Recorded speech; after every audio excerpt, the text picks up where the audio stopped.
Hi, I'm Mike Stone, and this is Reading Rails. And last week we looked into routing, and this week I'd like to continue that and look into how resources works in routing.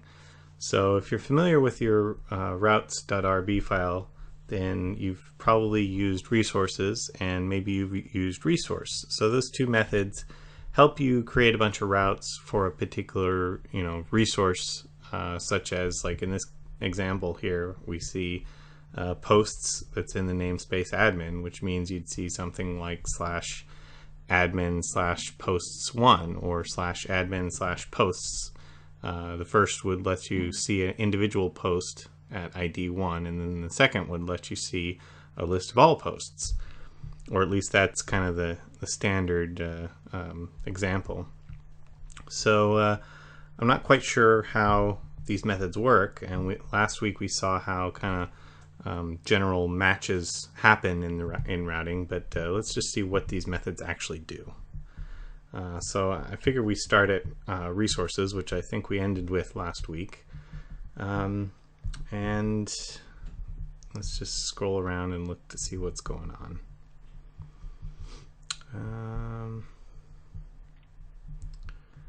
Okay, so here's resource, and here's, let's just read the documentation. Sometimes you have a resource that clients always look up without referencing an ID. A common example, /profile, always shows the profile of the currently logged in user.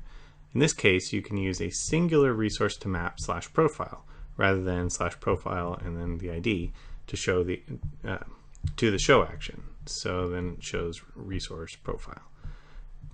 Create 6 different routes in your application, all mapping to the profiles controller.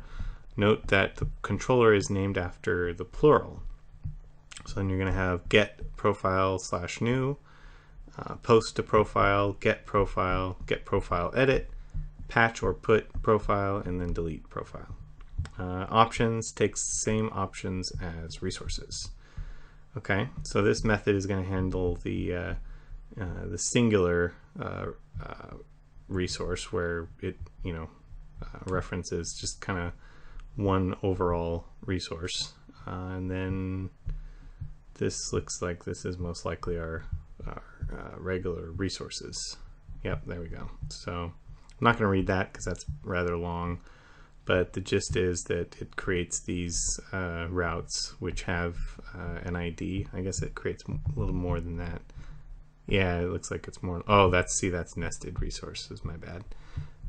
So this is the standard routes that gets created. So there's the list. This is to create a new one, and that's to save a new one, view a singular item, edit it, and actually save the edit, and then delete. Okay, so resources. So options, resources.extract options.dupe. Apply common behavior for resources, and then resources options blog return self. Okay. Resource scope, resources, resource.new, resources.pop, options do yield if block given. So that's going to be if you have a resource that then nests additional resources. But let's just kind of try to figure out what happens if it's just a single one. So concerns, options concerns, if options concerns. I don't think I've ever seen that, so don't really know what that's for. Okay, so collection do get index if parent resource.actions.include index. Post create if parent resource actions.include create. Okay. New do get new, and if parent resource.actions.include new, set member mappings for a resource. Okay. So I gather from this that this is creating index, create, and new actions. And then what is set member mappings for a resource? That probably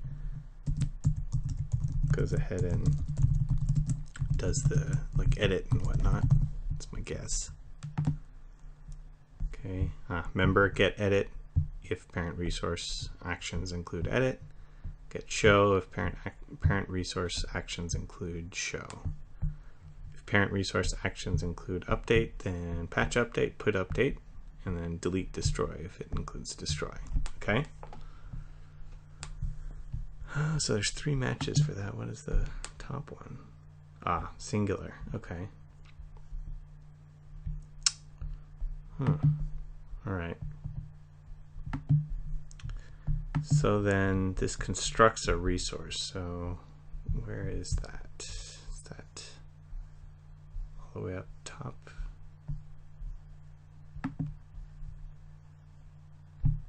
Resources. Resource. Here we go. Okay. So name entities .2s. So that might be, I wonder if that's the thing that you pass in, probably. And path or name. Okay. All right. Wonder what the path exactly is, but guess so. For example, if you say posts, then the path is going to be posts, but you can override that with the options.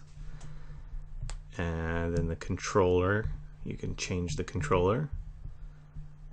As I think that probably helps with naming the route. So when you can probably change like the helper methods that get generated, I imagine.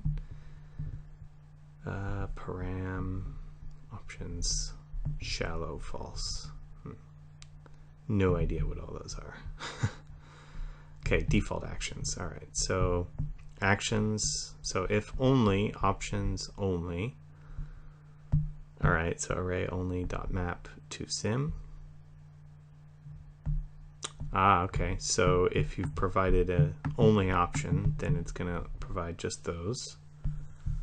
So otherwise, except, then default actions minus except. Cool. All right, so that will say, for example, if you say except new, then it's going to return everything and then minus the new there. Otherwise, default actions. So this is how those default actions get set up. It's all from this method right here. So index, create, new, show, update, destroy, edit. So if you recall what we saw before, those were looking for these different actions and seeing which ones were there. Cool. So name will be as or name. All right. Singular, plural. Okay. So I guess it expects it to be plural by default, and then the singular will be singularized. Okay.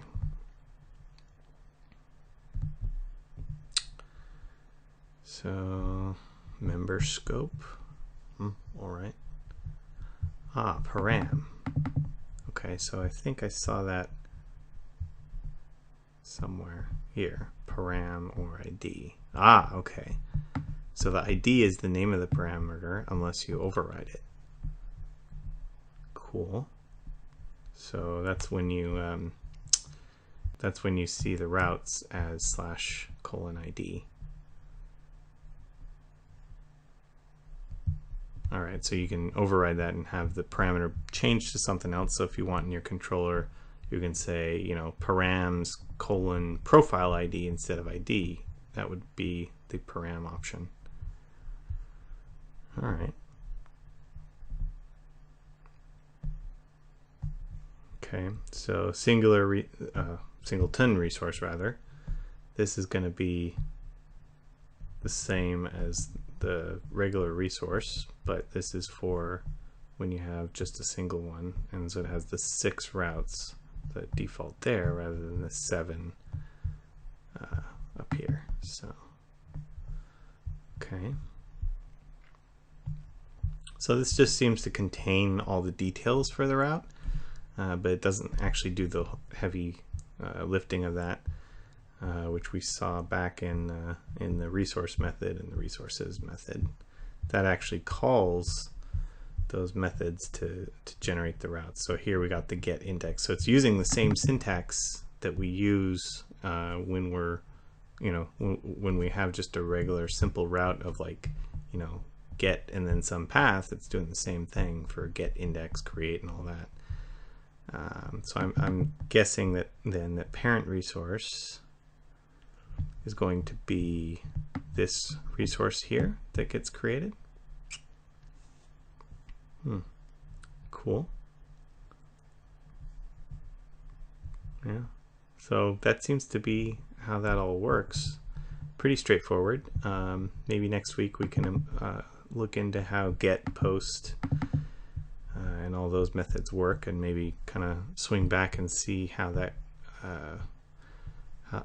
then works for these resources, because this then gets called and sets up those routes. But what's the meat of that? So that might be an interesting little dive.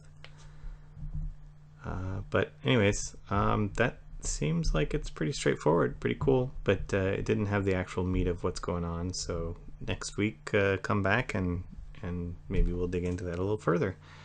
Thanks for watching, and if you liked what you saw, go ahead and like this video, and if you really liked it, go ahead and subscribe. Thanks.